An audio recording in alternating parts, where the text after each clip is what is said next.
So Nigel, we've talked a little bit about how we might get involved. What other ways occur to you in terms of people's involvement? Okay, yep, so we talked about that encouragement and that permission giving and being positive. I think we need to learn some new things.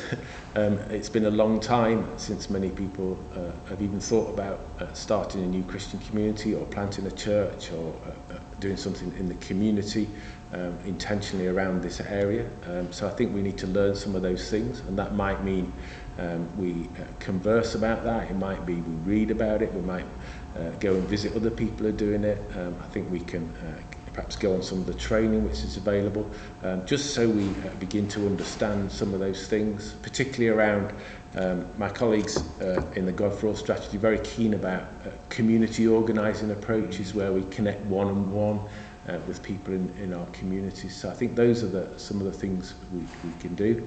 Can I stop you there and just ask you about the community engagement one-on-one, because I'm suspecting some people won't quite understand that. Okay, yeah.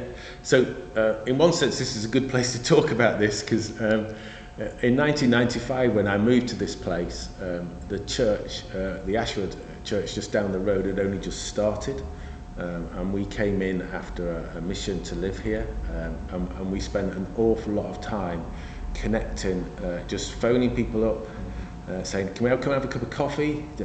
Love to hear what you're doing. Love to tell you what we're doing. And those were counsellors, head teachers, teachers in schools, people running youth projects, people at other community centres, because we didn't want to replicate what they were doing.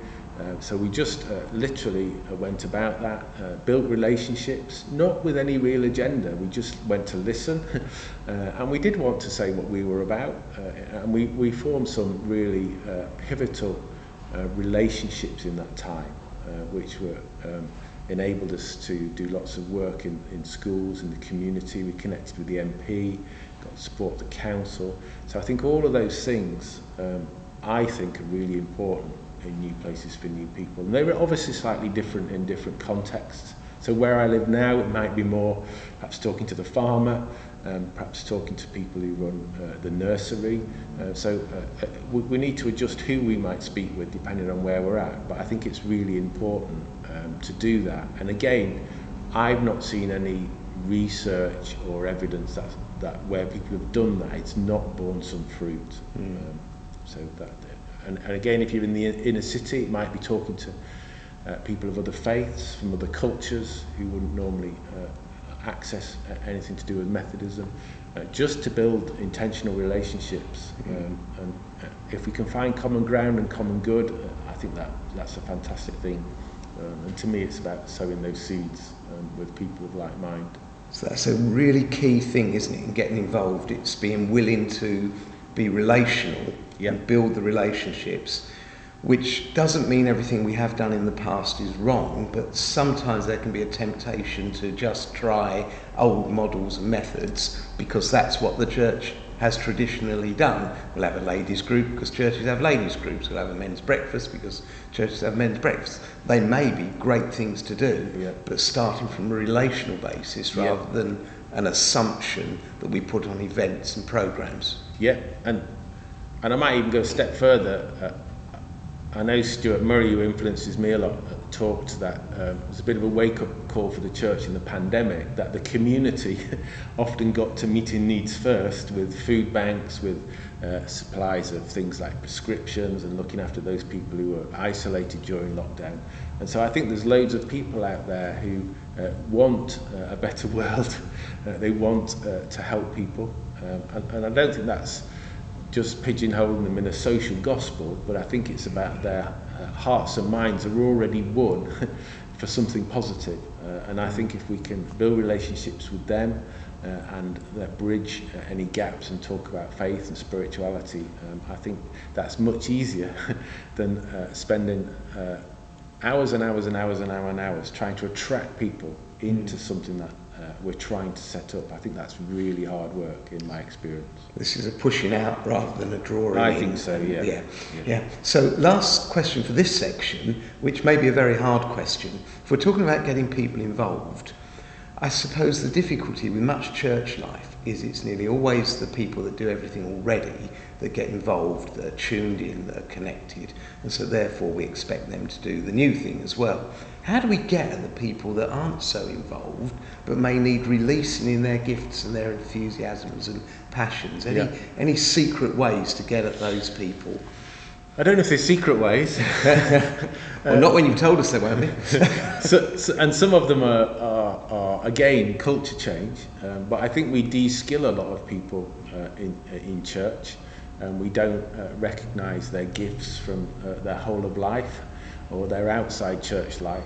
So I think that would be one thing I would want to be recognising and honour those people who might be passionate about a particular thing, which church might not normally have resonated with. So I think I talked about it earlier. You know, we've seen book clubs become quite prominent in some expressions of new places for new people, because it's done what you've said. People who might not normally have had an avenue to express their interest in literature have suddenly gone, hey, this is great, and I can connect with friends and neighbours. So I think there's things like that. I think that there's a sense, again, it's talking culture. Lorraine and I love a video by a guy called Seth Godin, and there's a line in it, he says, what would happen if you didn't go to that meeting but you did something more important instead? And I think we need to reorientate what we see as important. So we need to create some spaces for those people, not trying to get them to comply and assimilate to how we have done things, but perhaps do things in which they might. So for those people who like technology, that's their preferred way of being. It's not new and trendy, it's who and how they are. And I think we need to recognise those things, really. And again, I'm a big fan, and I know this from my own context with people like Katie Hibberts. The school gate is a godsend, and I know when we took one of our foster children to the nursery, things just opened up, conversations just opened up, and we need to value things like that as ministry, just as much as preaching, worship leading, being on a leadership team, etc., doing pastoral care. I think all those things we need to just give added value to, and I would argue, we need to give them prominence. They're not add-ons, they should be, I think, part of the focus as we look to change culture. So we're talking about identifying people that aren't the usual people and making space for their gifts and their passions to be acknowledged, then giving permission for them to perhaps try things, exercise things, move into new things, blessing them and releasing them into those new ministries and new opportunities. Yes. And I think one of the ways we can do that is in our Sunday or other time services is give them some space, interview them, let them tell their story, tell the church what they're passionate about. So again, we're just communicating that the good news is broad, and I have a deep conviction that God gifts us and makes us passionate about things because God gifts us and makes us passionate about things. And it seems just bizarre that we don't make use of that. Be that anything, football, knitting, reading we've talked about, mending cars, riding motorbikes, whatever it is. There's loads of things people do which I think are about people, and we need to connect them all together so that we can be that good news we've talked about.